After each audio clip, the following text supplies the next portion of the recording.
One more question I have, and then if you're willing, they're going to ask you some questions.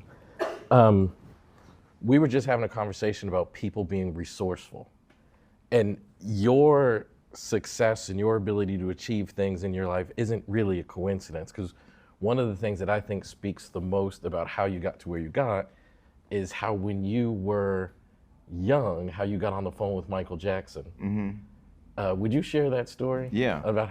So you got to hear this, because this is a person, he just manifests things. And you can easily be like, well, he's Jason Lee, so we can do this. But he was like 15 and figured out a way to get Michael Jackson on the phone. Would you? So I come home. So when I was in foster care, I used to watch Michael all the time. Michael, and my first movie I ever remember watching was Purple Rain. So I have an affection for Prince, met him several times, whatever. But Michael was just like a big source of inspiration as I was a kid. I used to have my little patent leather Stacey Adams. I used to dance thinking I was Michael, but I dressed up as Prince for Halloween because I looked like him.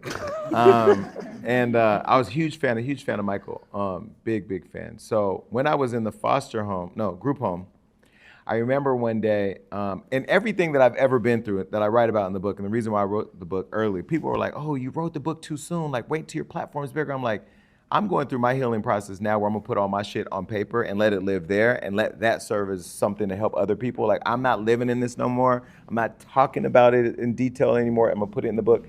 And so when I was in the group home, I remember one day waking up and I was on my way to school and I heard on the radio that a man had come to a school in my community that I knew was predominantly an Asian attended school, and he blew up his car, and when all the kids ran out on the playground, he shot them with AK-47, slaughtered all these children and teachers, shot like 35 people, killed like 7 people, whatever, and then killed himself. His name was Patrick Purdy. I was 10 at the time. And I'm like, wow, that's crazy. As a kid, 10, I didn't know what school shootings were. We didn't have social media. This was like newspaper, news, radio stuff. So we come home, we sit at the table with the counselors, they process it. Yes, all these kids were murdered. Yes, whatever. All of us didn't want to go to school because we were like, we don't want to get killed. This is crazy. So after about a week of us all not going to school and then finally going back to school, while I was getting ready for school, I heard on the radio, oh, Michael Jackson's reportedly come into town to go meet with the kids at the school. We're like, what? This sounds ridiculous. So everybody cut school to try to go see. And Michael Jackson did come. But he came to the school to tell all the kids, like, God is your savior, whatever, you're going to be, he protected you, you're here, you have a purpose, your life has purpose, you're going to be okay. Went to the hospital, met with all the kids, paid for all the funerals, paid for all the medical bills, did all that, snuck in and tried to sneak out. But what I learned from all that early on was like, damn, like you have to really love people to not know them and want to help in some way. Like that was my first experience of compassion. Like that to me was the definition of compassion. Like he didn't have to do that. But what he did was so greater than probably what his intention was, because it did a lot for our community. So I always wanted to meet him for that. Like I just wanted to meet him. That made him a bigger star than he already was. So when I came home, I was like, okay, well, I'm home. I went to the fair. I wanted to meet Queen Latifah. I hopped over the gate, lied to the people about somebody taking my pass. They gave me a backstage pass. Got up on her, started talking shit to her. I was like, give me your phone number. She was How old are you at this time? 15. She was like, I'm not giving you my phone number. And I said, that's because you think you better than me, you the queen. So she was like, yo, this dude is crazy, and we get to talking. She said, if it's meant to be, you'll find me. So whatever. I ended up finding her. Got shot 3 days later in the hospital, called her, found her.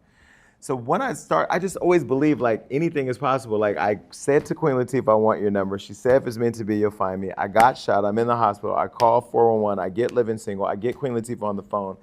I get her phone number, I go to see her. Now I'm just applying it to everything I want, anybody I want to meet. So like, I remember I want to meet Michael. So I bought a tape, I found his record label, I called 411, got the number. I asked to speak to his assistant, because I'm assuming that's who would talk to him the most. Her name was Evie. She got on the phone and I told her like, yeah, I want to meet Michael. I'm from Stockton, he came, but blah, blah. So she said, okay, I'll give him the message. I said, okay, she's not gonna do it, so I'm gonna call her every day. So I called her every day. Evie, what you doing? What you eating for lunch?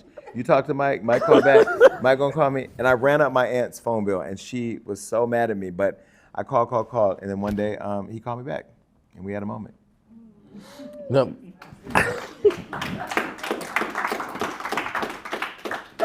The reason why if I could turn that into a Miss Cleo business, like I would be cleaning it up. I think you're doing fine. But the reason I think that's so important is you hear what he just said. I just think anything is possible.